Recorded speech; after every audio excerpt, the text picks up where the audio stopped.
Hey guys, welcome to my YouTube channel. আমি দেবফিন বিপ্লব। তোমরা কেমন আছো? আশা করি সবাই ভালো আছো। আমি শর্টে ভিডিওটা ছাড়ছি। তো আমার কীরকম লাগলো যে দেবদার নতুন একটা লুকে একটা বেরোচ্ছে ছবি, একটা দেবদা পোস্ট করেছে অলরেডি ফেসবুকে। তো পোস্টটা নিয়ে কথা বলবো। তো দেবদাকে কীরকম লাগছে সেটা আমি তোমাদেরকে জানাচ্ছি। দেবদাকে যেভাবে বসে আছে পুষ্পা লুকের মতন, অনেকজনা বলছে যে এটা পুষ্পার কপি। আবে কোথায় কপি রে? দেখ, এটা কয়লা খনি আর পুষ্পা কোথায়ও আপেল খাচ্ছে। একটু চেয়ার টেবিলে বসা আর একটু লুকে মিল দেখছি তো বলে বলছে এটা কপি। এই বাঙালি নিয়মটাই খুব খারাপ জিনিস।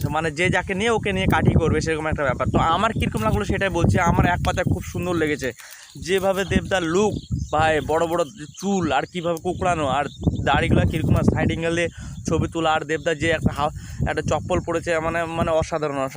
আর প্যান্টটাও একটু আলাদা, আগেকার মডেল সিস্টেমের একটা। তো আমি আশা করছি সিনেমাটা পুরো বাম্পার ব্লকবাস্টার হিট হবে। আর আমি আশা করছি তাড়াতাড়ি যেন 2024 যেন রিলিজ হয় সিনেমাটা।